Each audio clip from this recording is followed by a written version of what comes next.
Hello my book lovelies, welcome back to my channel. My name is Mills, Read of Mills, and I'm gonna do a little bit of a deep dive into some dark romances for you. I'm gonna call this a starter's guide to reading dark romance. So we're gonna start at the lighter end, go into the darker end, and these are all the books I think you should read if you're gonna call yourself a dark romance fan. I'm gonna pick ones that are published, a little bit easier to get your hands on, and then maybe some of the more obscure ones. But if you do enjoy the video, make sure you comment in the comments below and let me know if you want a more obscure dark romance video. Let's dive in. Everybody always asks me where I started my dark romance journey, and I'm gonna be honest, it was with the Never After series. Now I would call this borderline entry-level dark romance. There are 6 books in the series. They're all loosely based around fairy tales, and they get a little bit dark, twisted, a bit kidnappy vibes, mafia vibes, you name it. You get everything in this. This series by Emily McIntyre is absolutely amazing. So you have Aladdin, Lion King, Wizard of Oz, Hunchback of Notre Dame, Peter Pan, and The Little Mermaid represented in this series. I do think Hooked is my favourite book in the series. It was the first one I picked up. This is about Captain Hook called James, and you meet Peter Pan, and he is trying to seduce Peter Pan's daughter to kind of get back at him. There are some very spicy scenes, I have to say, as well, and that's why I think this falls more into the dark romance world, just because it has the mafia element. It's not the darkest thing I've read, it's not maybe the spiciest thing I've read, but it was definitely where I first dipped my toe into that pond and went, ooh, I think I might be a dark romance girly, and I haven't looked back since. So yeah, this one's definitely top tier recommendation from me. And I think you need to read Nevessa Allen. So this is definitely dark romance.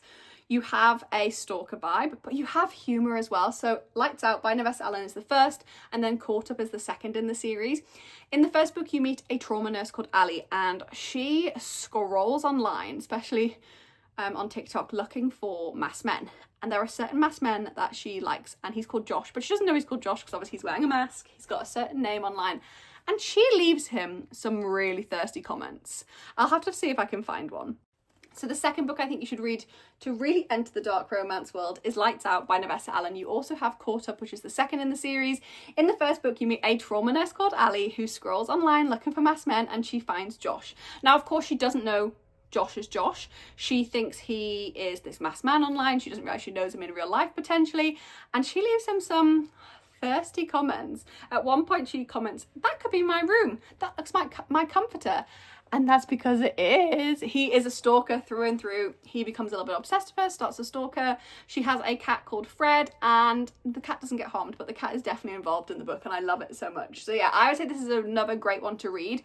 The reason I'm saying read this second is you get the stalking trope, you get the dark romance trope, but you also get humour. And I think for me with dark romances, that humour is a necessity to make it feel not too dark, not too scary, not too intense, like maybe some of the ones I will be recommending next. But yeah, really good place to start, and you'll have a lot of fun here. And we're going to go for the Devil Knight series by Penelope Douglas. Now, this series is perfect to read around October, especially Halloween time, because the Devil Knight is the night before Halloween. So you meet Erica in this book, and she goes to school, or has gone to school, with these 4 basketball gods who call themselves the 4 Horsemen: Will, Michael, Kai, and Damon.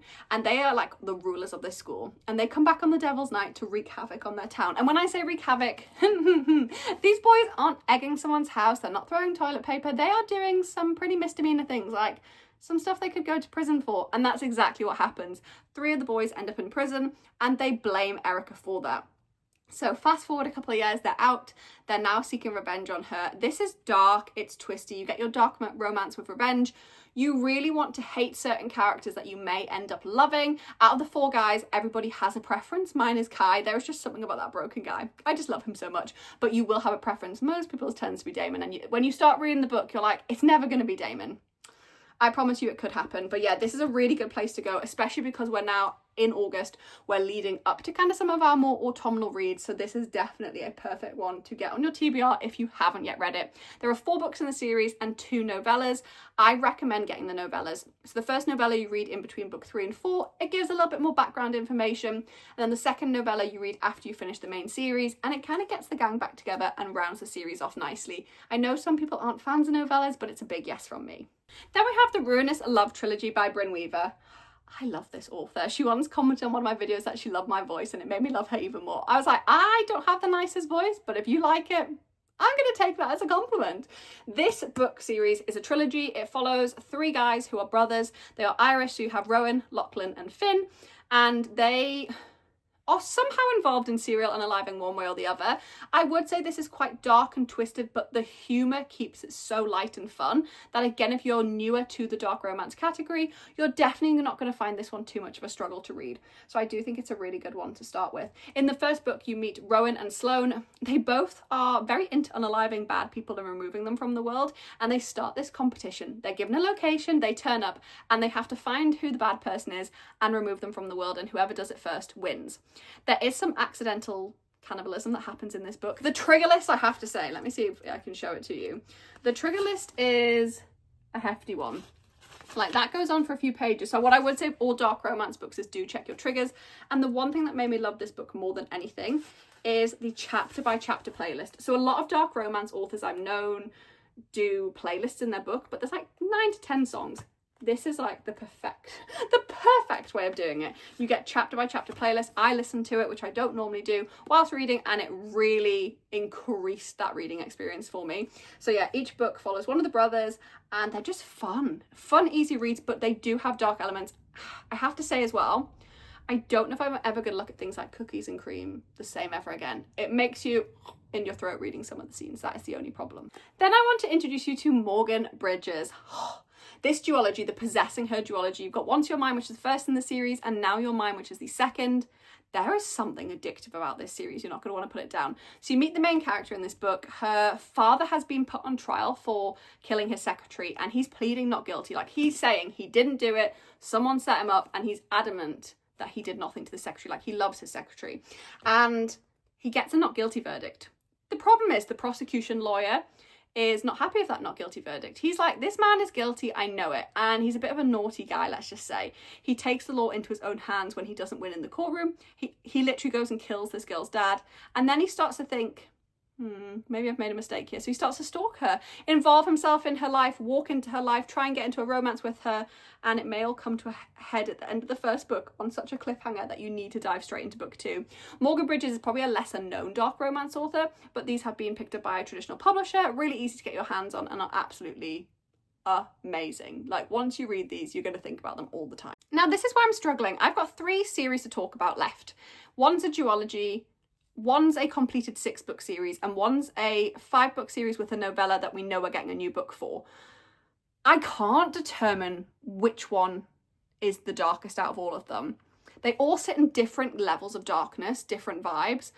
One's more shocking, one's more scary, one's more intense. So what I'm going to do is talk through them, but I wouldn't say these have to be read in that certain order. With the previous ones, I'm like, you're building up to get to these darker ones. But with these, like, this is true dark romance for you. These are the authors who are probably most well known for dark romance. These are literally the queens of dark romance. No other way to describe it. So I'm going to do them in no order in particular, but I just had to put this little disclaimer in that these are not done in a certain order. Just whichever one you're more drawn to, you should read. So we have got the Legacy of God series by Rena Kent. Wow, this series is intense. So this is set in a college setting, and they are 2 rival colleges, and it's definitely dark romance. In the first book, God of Malice, you have Glyndon and Killian's story. They are some of the most intense characters I think I've ever met. Well, let's just say Killian is. Glyndon, unfortunately, has lost her best friend. He's taken his life. She's standing on a cliff mourning the loss of him. And that is where Killian turns up, and he's like, oh, hey. It looks like she's going to take her life, and he kind of blackmails her into doing something very spicy. I have to say the first 2 chapters are kind of like non-dub con, so if you are someone who doesn't like that sort of trigger for you, just bear that in mind. The books definitely are dark, but that first 2 chapters of this one, I always tell people to film their reaction to it because it's intense. He's intense. He's definitely, I hate the world, but I'm obsessed with you. In each book in this series, there are 6. You follow a different couple, and you've kind of met them in the first books, and you start to love them more and more as you go through. Hence, I think God of War's my favourite, the final in the series, because it's like everything comes together and you get an amnesia trope. This series is so intense. It's so good. It's absolutely amazing. If you do want me to do like more of a deep dive in this series, do let me know in the comments, because I can definitely do that. I'm feeling a reread on the cards. Then we have the Lord series by Chantal Tessier. This one I actually am doing a reread at the moment of.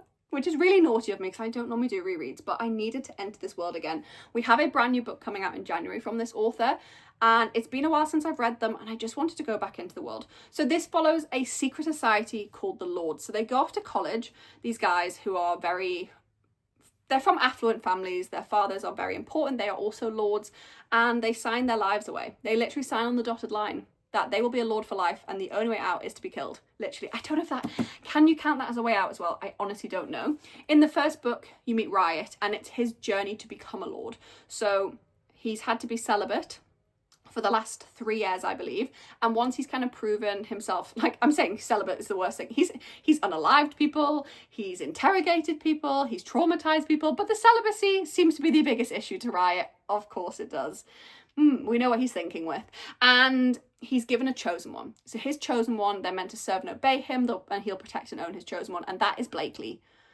Blakely is probably one of my favourite characters in the whole Lord series. She's this very, like, innocent girl who's not innocent. So she's never lost her virtue, but my goodness, this girl has some fantasies that are wild and will keep you on your toes for sure.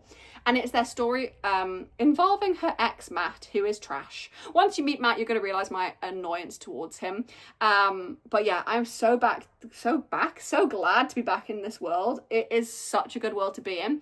There are 5 main books in the series and the novella. The novella is definitely like a forbidden romance, and I think as you go through the series, they do get darker, they do get more twisted. You find out a lot more about the Lord Society, and each book nicely concludes. So like you do skip forward and get a conclusion at the end of each book, which I love. I love that element. So yeah, the Lord series, I always as well describe this as shocking dark romance. This isn't just dark romance, this is going for shock factor. There are some scenes that are so spicy, so intense, and so brutal that your jaw may hit the floor. But you're going to have a great time reading it, and you're going to get hot and sweaty reading it. Let me just tell you that. Oh, was I blushing under the collar reading this book? But yeah, I vow, you vow, we vow. Need I say anything else? And then last but by no means least is Haunting and Hunting Adeline. This series. This is actually technically the first like true dark romance duology I ever read, and at the time I was like, I'll probably never read this, and I picked it up, and then this is what kind of caused my obsession with dark romance. So yeah, some people hate this. This is a real comment builder, let's just say. A lot of people like to comment on my videos when I talk about this series, telling me that I approve of something, and it's fiction at the end of the day, but it raises a few eyebrows. So in this book you meet a girl called Adeline, and her grandmother has passed away. She's inherited a house and she moves in, and when she moves into this house she feels like somebody's watching her, following her, entering the house, and she starts to read these extracts from her grandmother's diary, which she had a similar experience. And then you see this man standing outside a house, and he is called Z. He's a serial unaliver, he's dark, he's twisted, but he may be nicer than he seems. There is a scene involving a gun. I think that was the first time I actually read a scene like that. Since then I've read a lot of scenes involving blade handles and things.